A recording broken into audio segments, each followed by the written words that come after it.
Old Riverbank sleeps as if forgotten by time itself. A small town nestled between silent hills and overgrown trails, where the people greet each other with modest nods and the rhythm of life follows the clucking of chickens in dusty backyards. But there's a road, unchanged by progress, carved from red earth and secrets, that does not move to that rhythm. They call it simply the Old Path. One humid summer night, a young couple was driving back from a family dinner. The main road was blocked due to construction, so the boyfriend, ever the practical one, suggested a shortcut, a dirt road that cut through the woods behind the hills. The girl hesitated. Her grandfather used to warn her, "Don't take that road after midnight. There's something there that doesn't like to be disturbed." The boy chuckled. "Just local tales," he said, "harmless folklore." But when the tires hit that dry, cracked earth, they weren't just turning onto another road. They were crossing into something older, something that remembered. A few kilometers in, the radio went silent. The dashboard lights flickered like candles caught in a breeze. Then, a sharp click, like the engine had been gently turned off by invisible hands. The silence that followed was thick and unnatural, the kind that presses against your skin. You could hear your own heartbeat, and then, breaking through the quiet, came the unmistakable sound of footsteps, slow, heavy, walking around the car. The boy slammed the door locks down, but his hands trembled so violently he could barely press the buttons. Beside him, the girl started to cry, quiet at first, as if she didn't want whatever was out there to hear. Then, she gasped. Frozen in place, she stared into the rearview mirror, and what she saw didn't belong in this world. Behind the car, a figure emerged from the darkness. A woman, draped in a flowing white dress that brushed the ground like mist, her face hidden beneath a long veil, like a bride in mourning. In her hands, she dragged a rusted chain that scraped against the earth with a sound sharp enough to cut into the silence. She walked slowly, purposefully, in circles around the vehicle, as if measuring it or claiming it. Each metallic drag echoed through the night, louder than it should have been, like the ground itself was reacting to her presence. They tried to start the engine, once, twice. The engine coughed, groaned, but wouldn't wake. Only when the first pale light of dawn began to stretch across the sky did the ignition finally catch. They drove without speaking, without even looking at each other, as if afraid any noise would invite her back. But when they got home, something was wrong.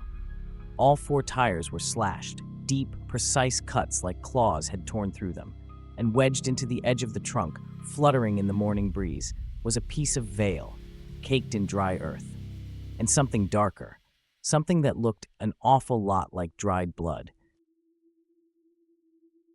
St. Lazarus Hill rises dry and cracked, its slopes covered in thorny bushes that claw toward the sky like brittle hands. At its peak sits a crumbling chapel, long abandoned, 80 years to be exact, since the last priest who lived there vanished without a trace. Locals still lower their voices when speaking about it, but that didn't stop a group of teens, hungry for a thrill, from climbing the hill one Friday night. Armed with a flashlight and a shaky camera, they joked as they hiked, laughing loud to cover the tension growing in their throats. They mocked the place, kicked loose stones, daring each other to get closer. One of them reached out and knocked on the rusted chapel door. It creaked open, not with the usual groan of old hinges, but with a high-pitched screech that sounded eerily like a human cry. Inside, the air was thick with the scent of mold and old wax, like a place that had been sealed in forgotten time. Then, something impossible happened. The bell, long removed, long silenced, began to toll. Its sound was deep, heavy, as if the earth itself were groaning.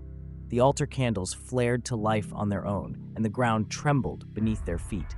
From the shadows at the back of the chapel, a thin, drawn-out laugh began to echo, stretching longer than it should, like a thread pulling loose from reality. The camera shook in their hands, and over the static came a new terror.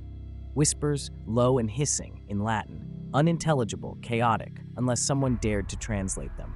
At dawn, only one of them came back. He wandered down the dirt road in silence, barefoot, his shirt torn, his steps slow, like each one weighed 100 pounds. His eyes were wide open, staring at something far beyond the horizon, something no one else could see. His skin had lost all color, and the hair that was once pitch black had turned bone white overnight. He didn't speak. Not then, not ever again. Nothing could pull a word from him. The police climbed St. Lazarus Hill within hours.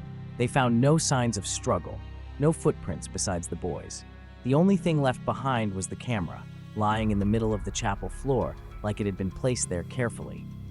They watched the footage. Some officers resigned soon after.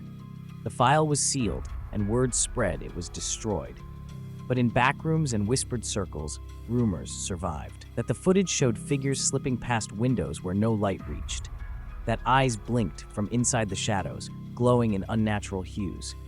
That shapes moved, too tall, too thin, too fast, like things caught between frames. And over it all, the sound, the laugh, high-pitched and endless, winding through the recording like a thread of madness. No one dares climb that hill now. But some nights, especially under a full moon, residents pause whatever they're doing, because they hear it, a bell tolling, heavy, distant, calling, even though there's no bell left and nothing living at the top. Santa Luzia of the North breathes memory like an old song stuck between cobblestones. Its narrow streets echo with more than footsteps. They carry broken promises, buried whispers, and the faint trace of a lullaby no one remembers learning. At the heart of town, right across from the old cathedral, stands a well, old, iron-barred, and sealed tight, but not forgotten. Back in the 1800s, a little girl named Clara vanished there. Sweet and gentle, always singing as she skipped through the market, her absence silenced the entire town. They searched for days. They lowered lanterns, ropes, even prayers, but her body was never found.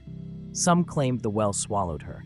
Others believed something else reached up and pulled her in. Since then, no one speaks of it directly, but the well remains, like an open scar the town refuses to close. Every few years, someone hears it again, a child's voice, delicate, sad, drifting up from the darkness below, humming a lullaby that clings to the skin like cold air. Authorities once tried sealing it with concrete. The town rebelled. Some cried, some screamed. No one could explain why, but deep down they all agreed. The well must stay open. For what? No one dares to say aloud. In 2022, under the warm orange glow of an ordinary sunset, a little boy was playing hide-and-seek with his cousins near the central plaza. Laughter echoed off the old stone buildings as they darted behind trees and benches. No one noticed at first when he broke away from the group, running straight toward the ancient well like he was chasing something no one else could see. His father later said he heard it, a soft voice calling the boy's name, followed by a light, playful laugh. They searched the entire square, called his name until their throats were raw. When they finally broke the rusted lock and forced the iron bars open, what they found wasn't a child, but a stuffed bear, bobbing gently on the surface of the still black water, untouched, undamaged, just waiting. Since that day, the town council flooded the plaza with floodlights and banned children from playing there. No games, no laughter, only silence. But the elders still speak in hushed tones. They say little Clara never meant harm, that she's still there, beneath the stones and whispers, waiting for someone to sing with. And on the hottest nights, when the air is thick and the stars press low, people claim they hear it again, a lullaby floating up from the well, soft and sorrowful. Just don't look down, don't lean too close, because if you do, they say, she looks back.